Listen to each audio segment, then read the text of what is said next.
Bonjour à tous et bienvenue sur Medscape. Je suis le docteur Constance Thibault, je suis oncologue médicale à l'hôpital européen Georges Pompidou à Paris.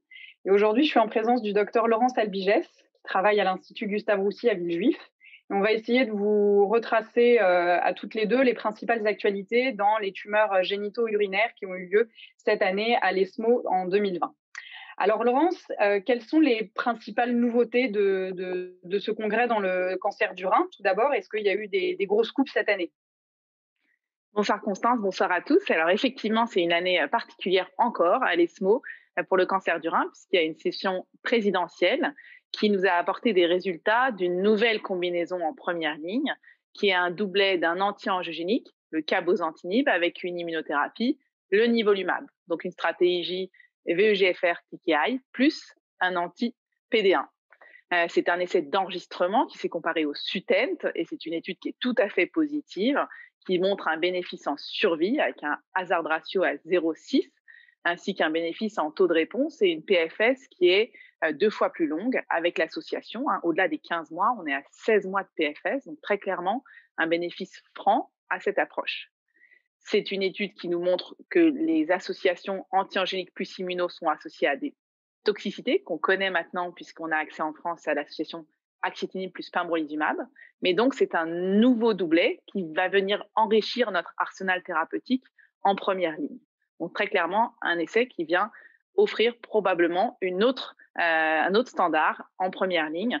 Bien sûr, on va attendre les autorisations des autorités de santé. D'accord, et donc c'est vrai que ça fait une nouvelle combinaison en plus en première ligne. Est-ce qu'il y a eu des actualisations ou des nouveautés sur les autres combinaisons de traitement?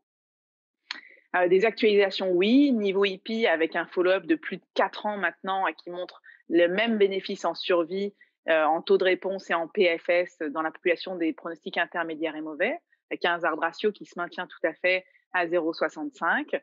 Une nouvelle donnée qui est l'association cabozantinib plus atezo. Alors là, c'était des données de phase 1 avec à peu près 70 cancers du rein, mais qui montrent pareil un taux de réponse de l'ordre de 55 à 60%. Donc, le cabo est probablement une molécule qui a un intérêt en association. Pour l'instant, ces données-là sont des données de première ligne. Et puis, on attend encore une phase 3 qui est l'étude CLEAR avec l'association lenvatinib plus pembrolizumab. Celle-là n'a pas encore été présentée.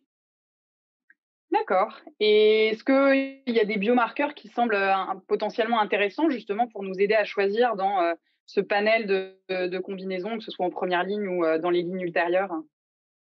Alors, en routine, nous n'utilisons pas de biomarqueurs et notamment pas PDL1.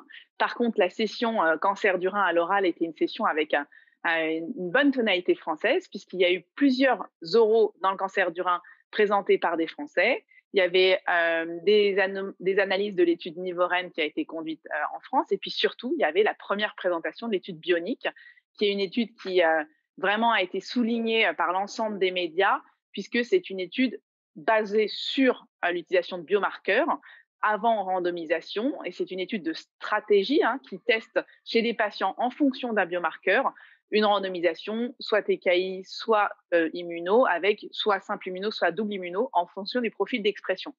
L'étude bionique est surtout une étude qui nous permet de montrer que c'est faisable, applicable en routine, de tester des hypothèses.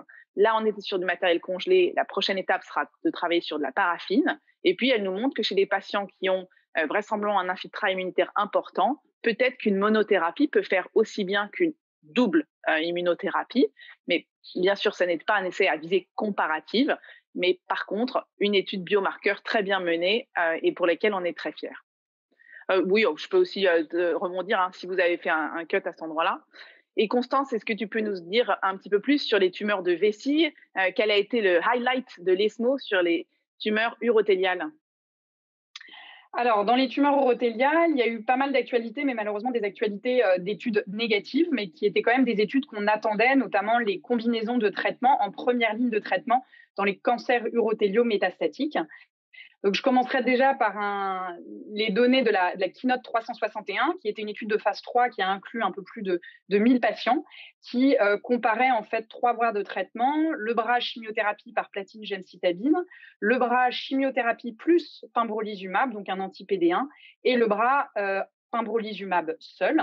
C'était une étude qui avait comme critère de jugement principal un critère composite, la survie globale et la survie sans progression, pour comparer le bras chimiothérapie seul versus chimiothérapie plus immunothérapie. Et malheureusement, cette étude est négative sur ce critère de jugement principal.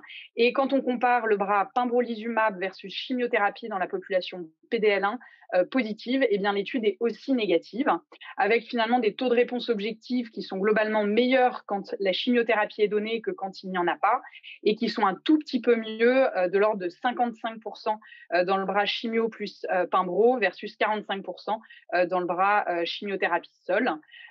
Et finalement, c'est 2 fois plus que ce qu'on a pu observer dans le bras pembrolizumab seul. La deuxième étude négative, c'est l'étude Danube, avec finalement un design relativement similaire. Là encore, un peu plus de 1000 malades inclus, sauf que cette fois-ci, on évaluait le durvalumab, un anti-PDL1, en association au tremelimumab, un anti-CTLA4, et on comparait cette combinaison à une chimiothérapie par platine gemcitabine versus le durvalumab seul. C'est une étude qui, là encore, avait comme critère de jugement principal la survie globale et qui voulait comparer donc le durva plus le trémé versus la chimiothérapie dans la population générale et le durva versus la chimio dans la population PDL1+. Et donc, c'est une étude qui est négative, malheureusement, avec des taux de réponse objectifs qui restent, là encore, meilleurs sous chimiothérapie, avec une tolérance, par contre, meilleure dans le bras immunothérapie. Il y a peut-être une tendance, mais qui n'est pas significative, de bénéfices au durvalumab plus le tremelimumab dans la population PDL1+.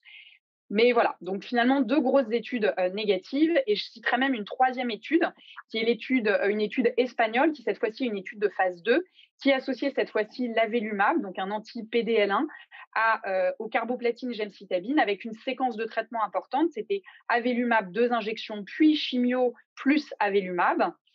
Et ça comparait ce traitement-là à la chimiothérapie seule. Un peu plus de 80 patients inclus. Et là encore, l'étude est négative, voire on a l'impression que le bras avec avelumab plus chimiothérapie était même peut-être délétère, possiblement à cause de la survenue de progression relativement précoce avant même la première évaluation. Donc globalement, la chimiothérapie en première ligne reste le standard de traitement. Heureusement, on avait quand même eu les très belles données de l'étude Javelin sans bladder qui avait été présentée à l'ASCO cette année, qui avait montré un bénéfice à l'avelumab en maintenance après la chimiothérapie pour les malades qui avaient une maladie contrôlée. Et d'ailleurs, on a eu à l'occasion de l'ESMO une actualisation avec les données en sous-groupe, que ce soit en fonction de la chimiothérapie reçue, cisplatine versus ou carboplatine, que ce soit les patients qui étaient en réponse complète, partielle ou en stabilité, que ce soit selon le statut PDL1. Et globalement, ça a l'air de marcher dans tous les sous-groupes de patients. L'impression qu'on a, c'est que ça marcherait peut-être un peu moins chez les patients en réponse complète après chimiothérapie et peut-être un peu moins bien aussi chez les patients avec des tumeurs PDL1 négatifs. Mais ces résultats sont des analyses en sous-groupe et il n'y a pas de différence statistiquement significative. Alors merci pour ce paysage de la première ligne. Est-ce qu'on a des nouveautés chez les patients qui ont évolué après une première ligne ou bien des nouveaux médicaments en développement? Alors oui, tout à fait. C'est vrai que ça fait quelque temps dont on entend parler en fait d'une nouvelle classe thérapeutique que sont les anticorps conjugués. Et parmi ceux-là, il y a le sacituzumab govitecan, donc il y a un nom un peu compliqué, qui en fait est un anticorps qui va cibler TROP2, qui est une protéine qui est surexprimée dans 80 à 90% des carcinomes urothéliaux, donc de manière vraiment très fréquente, et qui conjugue en fait le SN38, qui est le métabolite actif de l'irinotecan, donc une molécule qu'on connaît. Et là, cette année, on a eu les résultats de l'étude Trophy U01, qui était une étude de phase 2 qui a été présentée par le docteur Loriot en session orale. Cette étude était une étude qui avait 3 cohortes qui en fait incluaient des malades à différents stades de leur maladie. Et là, on a eu les résultats de la cohorte 1 qui incluait des malades après chimiothérapie et après immunothérapie. Au total, c'est une étude qui a inclus un peu plus de 100 patients. La moitié avait quand même reçu déjà 3 lignes de traitement, donc des malades lourdement pré-traités, avec des résultats intéressants en termes de taux de réponse objectif, qui était le critère de jugement principal, qui était dans cette étude à 27%. Donc, il y a actuellement une étude de phase 3, qui est l'étude Tropix, qui est en cours, et on attend d'avoir les résultats de cette étude avec impatience. Super, donc ça bouge en première ligne dans le cancer du rein encore, et pour la tumeur de vessie, on a probablement des nouveautés qui arrivent avec des nouvelles approches et des nouvelles molécules en développement.